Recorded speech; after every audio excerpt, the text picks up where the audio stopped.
व्याकरण standard 3 to 5 के लिए संस्कृत व्याकरण का पठन कराने जा रहे हैं। तो सबसे पहले किसी भी विषय वस्तु का ज्ञान हम उस व्याकरण से प्राप्त करते हैं। तो आज हम व्याकरण प्रारंभ करते हैं। संस्कृत व्याकरण की सबसे पहले हमें परिभाषा जानना होगा। तो उसमें से संस्कृत व्याकरण हम किसे कहते हैं? तो संस्कृत व्याकरण उस शास्त्र को कहते हैं जिसे पढ़ने से संस्कृत शुद्ध पढ़ना, लिखना और बोलना आवे। तो किसी भी विषय वस्तु साहित्य में सबसे पहले हमें उसकी व्याकरण की परिभाषा जानना है। तो आज हम संस्कृत व्याकरण में संस्कृत व्याकरण किसे कहते हैं? तो संस्कृत व्याकरण उस शास्त्र को कहते हैं जिसे पढ़ने से संस्कृत शुद्ध पढ़ना, लिखना और बोलना आवे। तो परिभाषा आप समझ में आ गया आपको।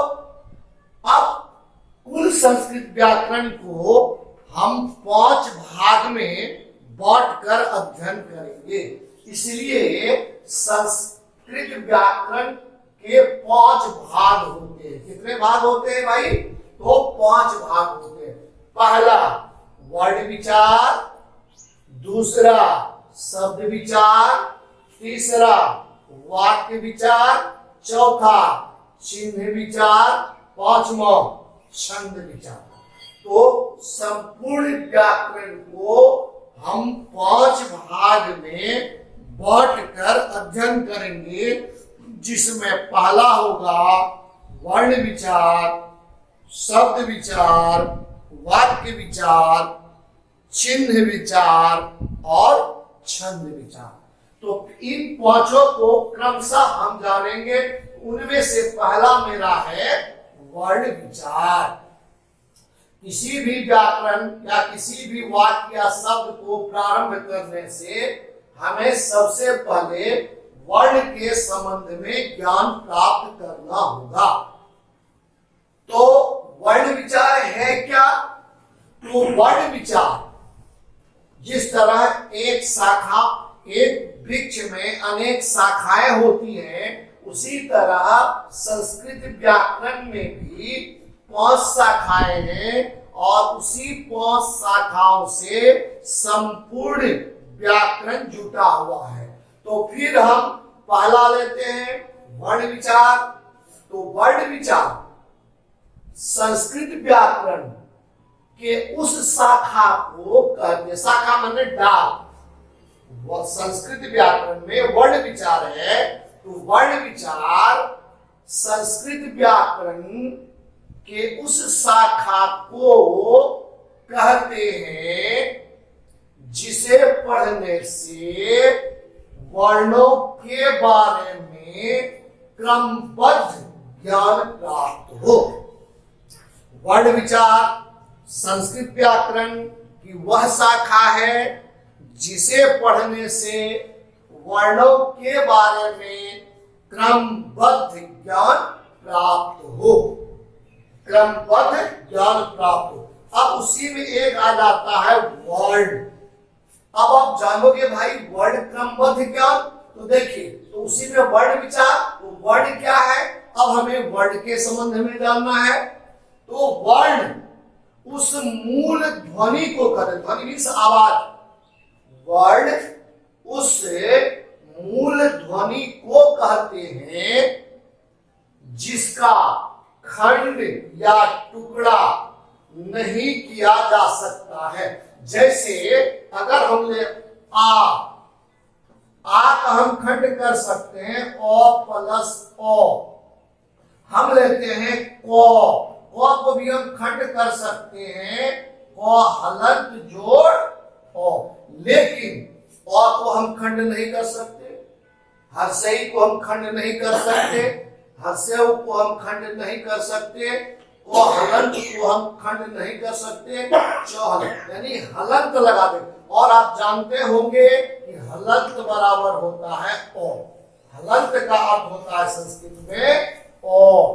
तो हम इसी तरह से वर्ण के परिभाषा के रूप में आपको बता रहे हैं। वर्ण उस मूल ध्वनि को कहते हैं, वर्ण उस मूल ध्वनि को कहते हैं जिसका खंड या टुकड़ा नहीं किया जा सकता। जैसे अब हम फिर आगे की ओर बढ़ेंगे। तो देखिए हमने कहा क्रमबद्ध, तो वर्ण आ गया, वर्ण का भेद होगा, फिर उसी तरह से हम आगे बढ़ेंगे। अब हम आ जाएंगे वर्ण के भेद। वर्ण के भेद, तो वर्ण के दो भेद हैं। वर्ण के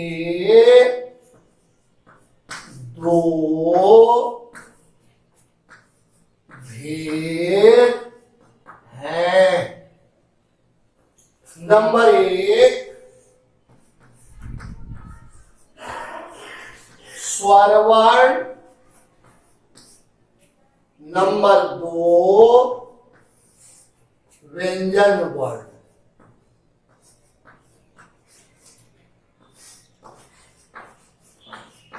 तो बच्चों आप जान सकते हो कि वर्ण के कितने भेद हैं। तो वर्ण के दो भेद हैं।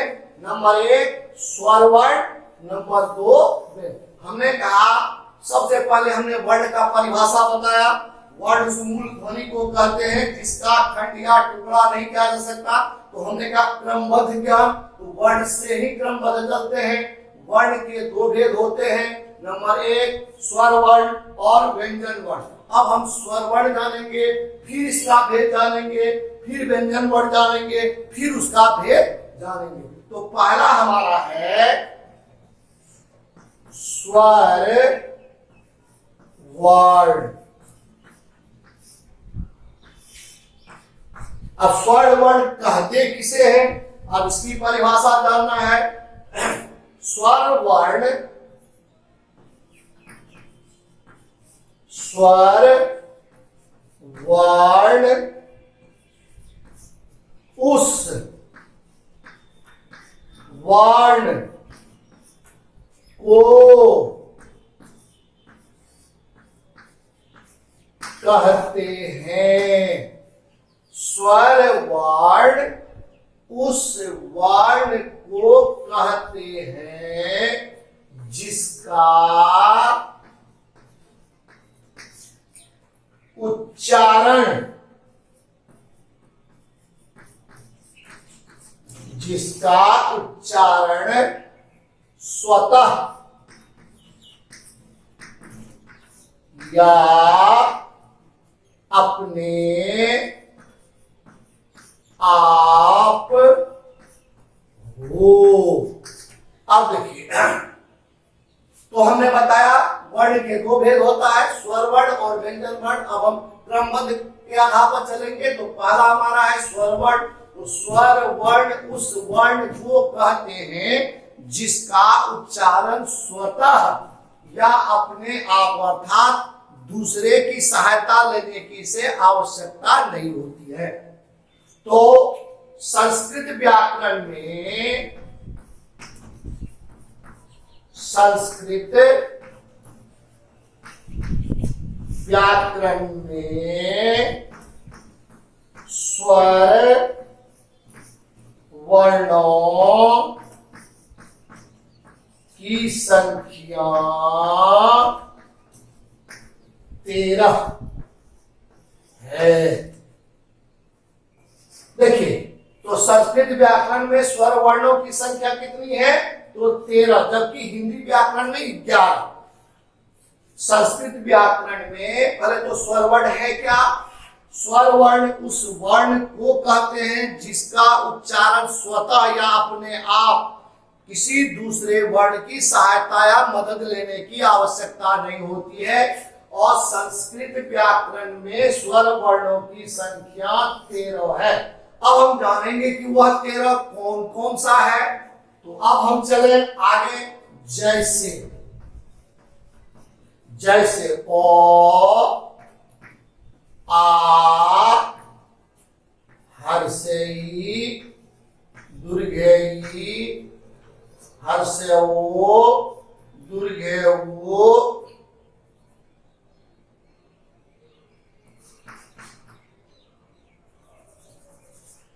और आ हर्षई, दुर्घई, हर्षो, दुर्घेऊ, ए ले लीजिए, ए, ऐ, ओ,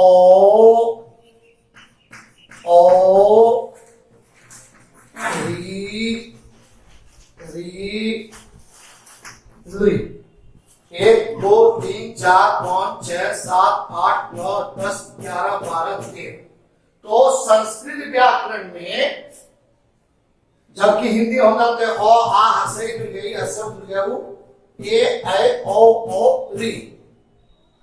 तो इस तरह से संस्कृत में री और री हमारा बढ़ जाता है। तो अब देखिए, तो 13 हमारा पूरा गया, ये हमारा 13।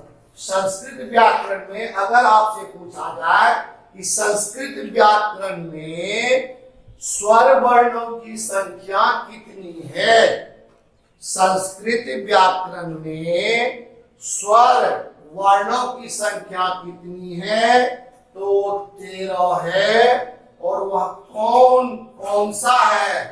ओ, आ, हर्षई, दुर्घई, हर्षो, दुर्घेऊ, ए, ऐ, ओ, री, ली। ये 13 हैं। अब फिर देखिए, अब हमने कहा स्वर वर्ण की परिभाषा, स्वर वर्ण की संख्या। अब फिर स्वर वर्ण के भेद पर चलेंगे। अब फिर प्रश्न उठता है कि स्वर क्रमबद्ध ज्ञान है, तो स्वर वर्ण के 3 भेद हैं। स्वर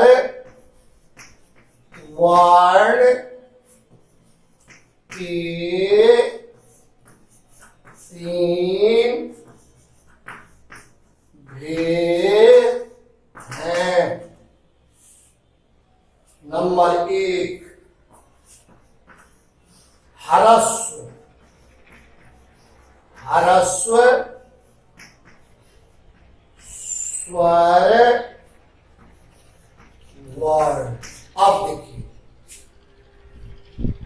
हमने कहा हिंदी व्याकरण उस शास्त्र को कहते हैं जिसे पढ़ने से संस्कृत शुद्ध शुद्ध पढ़ना, लिखना और बोलना हमें। उसके कितने भाग हैं? तो 5 भाग हैं। कौन कौन है? वर्ण विचार, शब्द विचार, वाक्य विचार, चिन्ह विचार, छंद विचार। फिर क्रमबद्ध में आए, हमारा पहला क्या है? वर्ण विचार। तो वर्ण विचार हिंदी व्याकरण की वह शाखा है जिसे पढ़ने से वर्णों के बारे में क्रमबद्ध ज्ञान प्राप्त हो। अब उसी में एक शब्द आ गया वर्ण। तो वर्ण किसे कहते हैं? वर्ण उस मूल ध्वनि को कहते हैं। वर्ण उस मूल ध्वनि को कहते हैं जिसका खंड या टुकड़ा नो किया जा सके।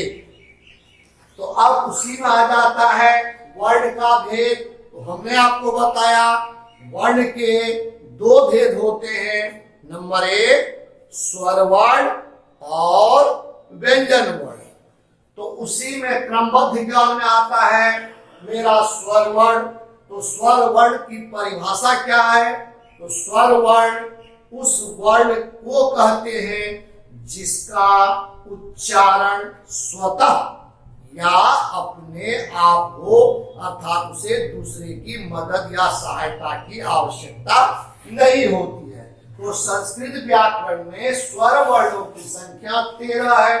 वह कौन कौन है? तो चूंकि कोई भी वर्ड, कोई भी शब्द या वाक्य वर्ण के संयोग या वर्ण के मेल से ही बनता है, इसलिए शब्द बनाने से पहले, वाक्य बनाने से पहले या संस्कृत के शब्द रूप या धातु रूप सीखने से पहले हमें वर्णों का पूर्णतः ज्ञान होना आवश्यक है।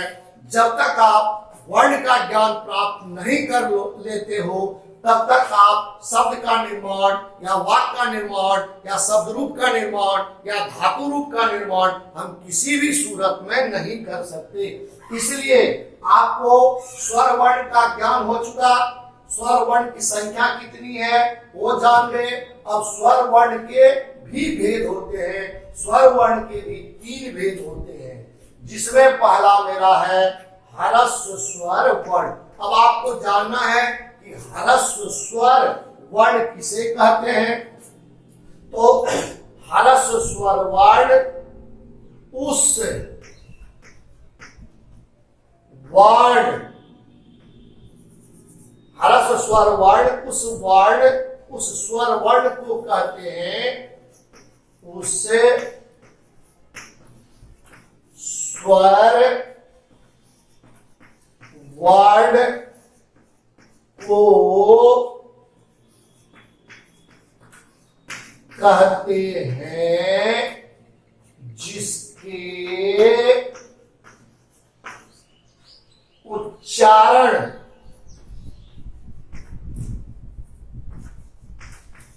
जिसके उच्चारण में एक मात्रा, ह्रस्व स्वर वर्ण उस स्वर वर्ण को कहते हैं जिसके उच्चारण में एक मात्रा का समय लगे, एक मात्रा का समय लगे। अब जैसे कौन कौन है? ओ, हर्षई, हर्षऊ, री, उरी। तो इसकी संख्या कितनी हो गई? 5। अब क्वेश्चन होगा संस्कृत व्याकरण में ह्रस्व स्वर वर्णों की संख्या कितनी है? 5। वह कौन कौन है? तो ओ है, हर्षई है, हर्षऊ है, री है, ली है। और ई, हर्षऊ, री, ली। अब दूसरा हमारा आता है दीर्घ स्वर वर्ण, दीर्घ स्वर वर्ण।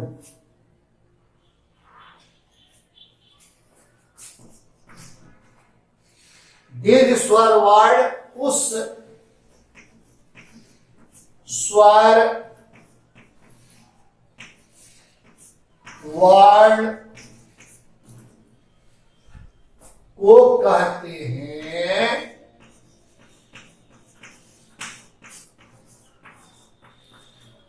जिसके उच्चारण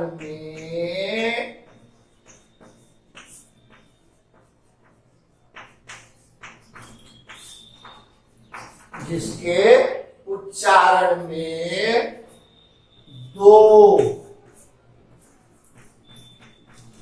मात्रा का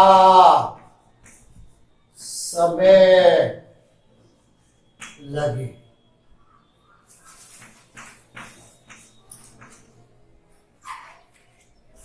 जैसे आ,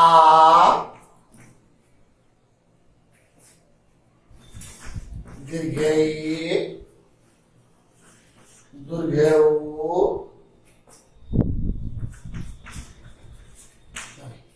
ये 4 है। इसकी संख्या कितनी है? 4।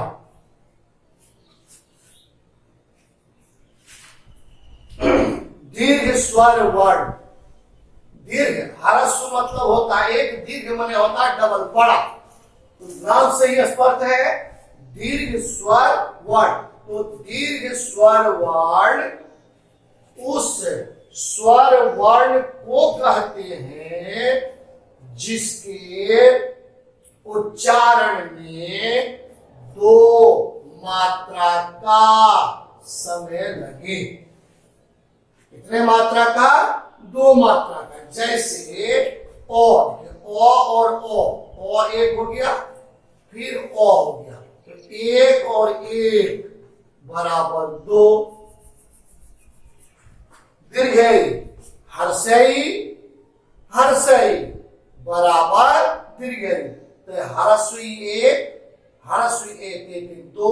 इसी तरह हर्षऊ दो, री दो। तो आपने देखा इसमें दो मात्रा है, दीर्घई में दो मात्रा है, दीर्घऊ में दो मात्रा है, री में दो मात्रा है। इसको हम कहते हैं दीर्घ स्वर वर्ण। अब इसका तीसरा क्या है? तीसरा हमारा मिश्र या प्लुत बोलते हैं। मिश्र या प्लुत स्वर वर्ण। मिश्र या प्लुत। मिश्र या प्लुत उस स्वर वर्ण को कहते हैं उस स्वर वर्ण को कहते हैं जिसके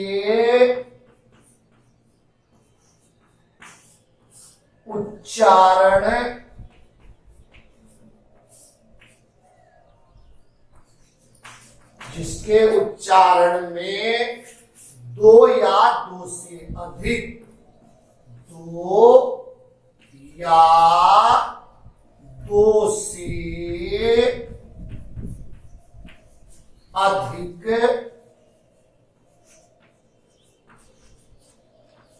अधिक मात्रा का समय लगे।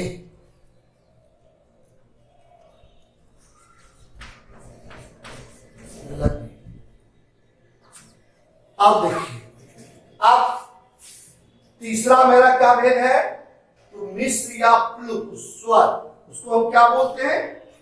मिश्र या प्लुत स्वर वर्ण। तो मिश्र या प्लुत स्वर वर्ण उस स्वर वर्ण को कहते हैं जिसके उच्चारण में दो या दो से अधिक मात्रा का समय लगे।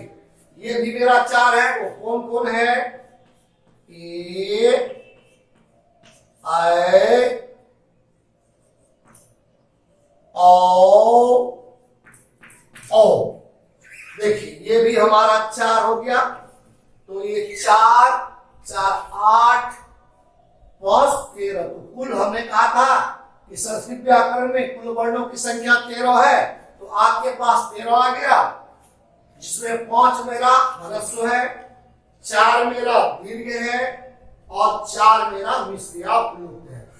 तो बच्चों आज हम संस्कृत व्याकरण का प्रारंभ जब किए हैं, आप लोगों को सबसे पहले हमें वर्ण के विषय में बतलाना है कि वर्ण क्या है, संस्कृत व्याकरण में कैसे वर्ण से हम शब्द बनाते हैं, शब्द से हम वाक्य बनाते हैं, वाक्य से शब्द रूप धातु रूप का अनुवाद को हम सीखते हैं। तो सबसे पहले हमें वर्ण का पूर्ण ज्ञान होना चाहिए। तो हमने आपको आज स्वर वर्ण के संबंध में सारी बातें आपके सामने रखा है। आप इसे अच्छा ढंग से अध्ययन करें। तो अब हम इसमें जब बताए कि अब एक शब्द यहाँ आया है कि मात्रा क्या है। आपने हर जगह देखा यहाँ मात्रा क्या है, इसमें आपने देखा मात्रा क्या है, इसमें आपने क्या देखा, मात्रा क्या है। तो अब हमें यह जानना है कि मात्रा क्या है।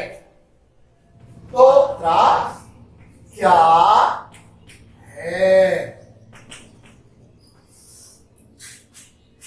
तो ये जानिए स्वर के संकेत को मात्रा कहते हैं। स्वर के संकेत,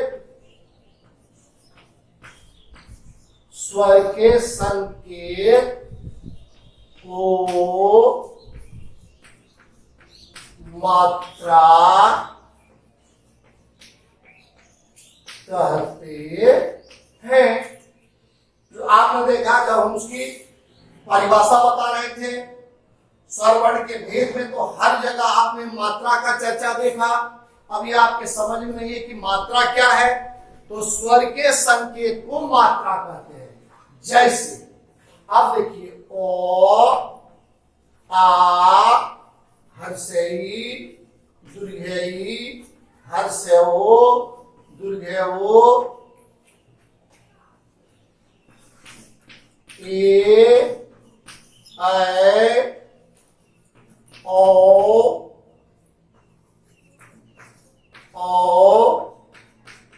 री। अब हम मात्रा लिखिए, मात्रा, इसका कोई मात्रा नहीं होता है, प्रत्येक व्यंजन में ओ छुपा होता है। जैसे को हलन जोड़ ओ बराबर को, तो को में ओ आ गया, लेकिन इसका क्या मात्रा होता है, आ। हर्षई,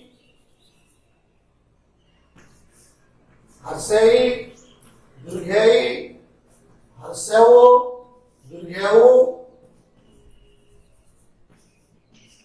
ए, ऐ, ओ, री, री।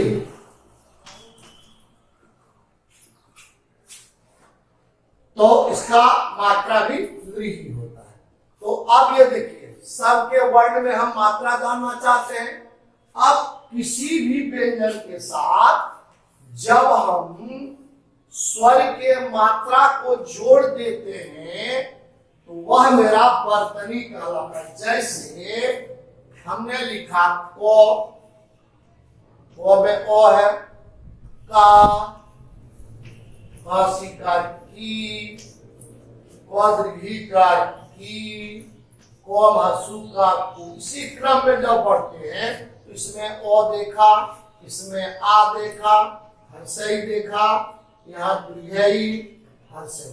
तो कोई भी अब इसी को तो स्वर और जब हम व्यंजन बताएंगे तब दोनों को मिले। अब जब हम कोई भी व्यंजन वर्ण में स्वर की मात्रा को लगा देते हैं, इसी से मेरा कोई भी शब्द या वाक्य का निर्माण हम करते हैं। तो बच्चों आज आपने संस्कृत व्याकरण में उनकी परिभाषा, फिर भेद, फिर स्वर वर्ण और स्वर वर्ण के भेद के संबंध में जानकारी प्राप्त किया। अब मैं कुछ प्रश्न दे देता हूं, आप इसे सॉल्व करोगे, पुनः फिर नेक्स्ट क्लास में मैं उसको बता दूंगा। प्रश्न